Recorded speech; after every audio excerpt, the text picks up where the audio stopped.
Hello students, welcome to magnetics. बेटा, आज हम करेंगे इंग्लिश लिटरेचर का विलियम शेक्सपियर का पार्ट 1 और 2 हम कर चुके हैं। पार्ट 1 में हमने शेक्सपियर की लाइफ को डिस्कस किया था एंड पार्ट 2 में उनके इम्पोर्टेंट प्लेस के वेज, उन्होंने किस किस तरीके के राइटिंग्स लिखी, किससे इन्फ्लुएंस होकर लिखी, वो डिस्कस किया था। और आज हम उनके सारे ही वर्क्स को डिस्कस करेंगे, उनके जितने भी उन्होंने काम किए हैं। So, classification of Shakespeare's plays. Shakespeare's plays can be classified into romantic comedy, Shakespearean tragedy, historical plays, problem plays, Shakespearean Roman plays. तो इन पार्ट्स में हम शेक्सपियर के प्लेस को क्लासिफाई कर सकते हैं। रोमांटिक कॉमेडी में, शेक्सपियरियन ट्रेजेडी में, हिस्टोरिकल प्लेस में, प्रॉब्लम प्लेस में and Shakespearean Roman place. Now Shakespearean comedy. Shakespeare perfected the genre of romantic comedy. Most of his comedies are of romantic type. उनकी बहुत सारी comedies जो थी वो romantic type थी। The main theme of Shakespeare's comedy is love. और उनकी comedy का main theme होता था love. In his comedies, lovers usually experience a set of obstacles before they get united in a harmonious manner. मतलब कि जो उनके कैरेक्टर्स होते थे उनको बहुत सारी प्रॉब्लम्स को फेस करना पड़ता था, ठीक है। The play frequently ends with a marriage और अ सेलिब्रेशन। लेकिन इन ऑब्स्टेकल्स को पार करके जो प्ले एंड होता था वो एक मैरिज या सेलिब्रेशन से एंड होता था, मतलब हैप्पी एंडिंग होती थी। All conflicts get resolve at the end. जितनी भी प्रॉब्लम्स आती थी वो सारी, जितनी भी लड़ाइयाँ होती थी वो सब एंड में रिजॉल्व हो जाती थी। Shakespeare's romantic comedies are all set in an imaginative world far away from the full and dreary world of everyday life. Shakespeare की जितनी भी कॉमेडीज होती थी वो सब एक इमेजिनेटिव वर्ल्ड में सेट होती थी एंड सब में बहुत सारी day to day everyday life की इमेजिनेशन से भरी होती थी।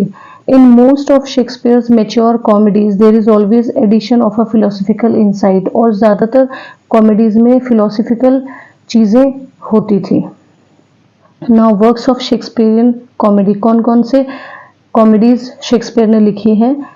As you like it, Cymbeline, the merchant of Venice, taming of the shrew, twelfth night, a midsummer night's dream, much ado about nothing, the two gentleman of Verona, the winters tale, comedy of errors, love labour's lost, Pericles, the tempest, the merry wives of Windsor.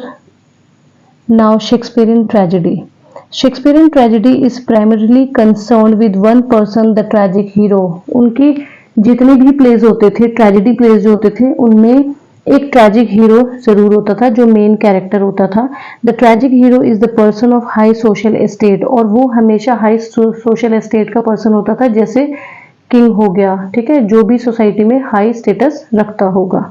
The tragedy ends with the death of the tragic hero. और हमेशा tragedy and होती थी उस tragic hero की death से।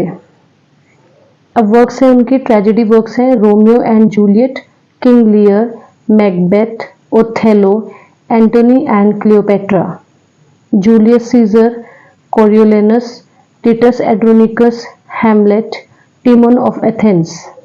Now Shakespeare's historical pledge.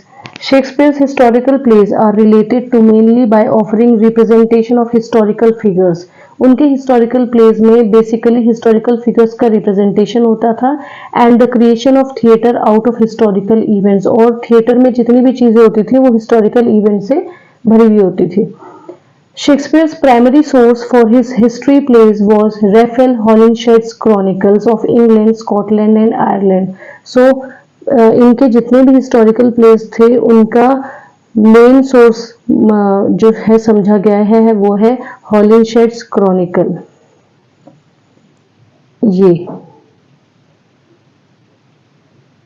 Now features of historical place usually have episodic plots. Historical place के features क्या थे? इनमें एपिसोड्स होते थे, एपिसोडिक प्लॉट्स होते थे, reflect the political ideology of the chronicle history books as well as personal bias of the playwright. So इसमें political ideology reflect होती थी और प्लेरिट का जो पर्सनल बायस है, मतलब वो किस चीज़ को सपोर्ट करते हैं, वो भी झलकता था। They may usually contain elements of both tragedy and comedy. Historical plays में दोनों ही एलिमेंट्स होते थे, ट्रेजेडी भी होती थी और कॉमेडी भी होती थी। नाउ हिस्टोरिकल प्लेज हैं इनके king John, Richard second, Henry fourth part 2, Henry six part 1, Henry six part 3, Richard third, Henry eighth, Edward third, Henry fourth part 1, Henry fifth, Henry six part 2। Now Shakespeare's problem plays. There are the plays which does not fit in any of these categories. किसी भी category में, ना history pledge में, ना comedy में, ना tragedy में। तो अब एक अलग से कैटेगरी हो गई प्रॉब्लम प्लेज। वो कहीं भी किसी भी कैटेगरी में जो प्ले फिट नहीं होंगे प्रॉब्लम प्लेज होंगे।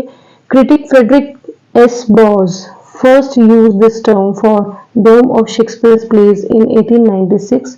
The three plays categorized as problem plays, तीन प्लेज जिनको इस कैटेगरी में रखा गया है, प्रॉब्लम प्लेज की कैटेगरी में रखा गया है, वो है All Well That Ends Well, Measure for Measure, Troilus and क्रेसीड।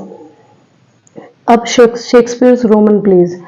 दो Julius Caesar, Antony and Cleopatra and Coriolanus are included under tragedies. इन वर्क्स को ट्रेजेडीज के अंदर रखा गया है, लेकिन कुछ क्रिटिक्स इनको एक सेपरेट कैटेगरी में रखते हैं जिन्हें रोमन प्लेज कहा गया है। All these plays are set in Rome, deal with similar subject। क्यों रोमन प्लेस बोला गया इनको? क्योंकि ये सारे रोम में सेट हुए, ठीक है, और वहीं के सब्जेक्ट्स, वहीं के सोर्सेस को यूज किया। और सोर्स क्या था?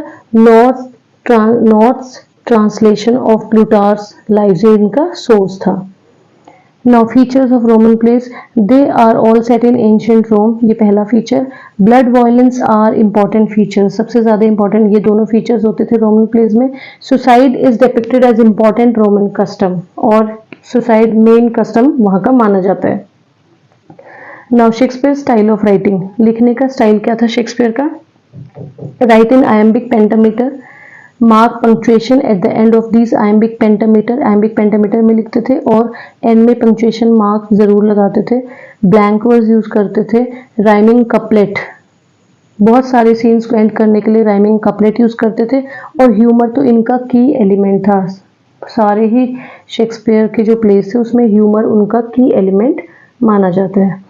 Shakespeare's plays and their sources, अब इनके सोर्सेज हम पढ़ेंगे, बहुत इंपॉर्टेंट है सोर्सेज, और पेपर में यहीं से क्वेश्चन आता है कि किस प्ले का कौन सा सोर्स है। The Comedy of Errors, Plautus Menaechmi, ये इसका सोर्स है। The two gentleman of Verona, इसका सोर्स है Montemayor's pastoral romance. As you like It का सोर्स है Thomas Lodge's Rosalind. Romeo and Juliet का सोर्स है Arthur Brooke's the Tragical History of Romeo and Juliet.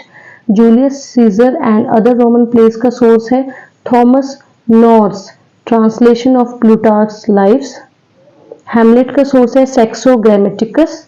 Othello का source है Cinthio's Hecatommithi. Macbeth का source है stories from Holinshed's Chronicles. All Well That Ends Well का source है William Painter's Palace of Pleasure. Pericles का source है John गावर्स कॉन्फेशो एमेंटिस, ये बहुत इंपॉर्टेंट है। सिम्बलिन का सोर्स है बोकाशोस डेकामेरन, ये भी बहुत इंपॉर्टेंट है, ये दोनों बहुत बार एग्जाम में पूछे गए हैं। द विंटर्स टेल का सोर्स है Robert Greene's pastoral romance Pandosto. Thank you.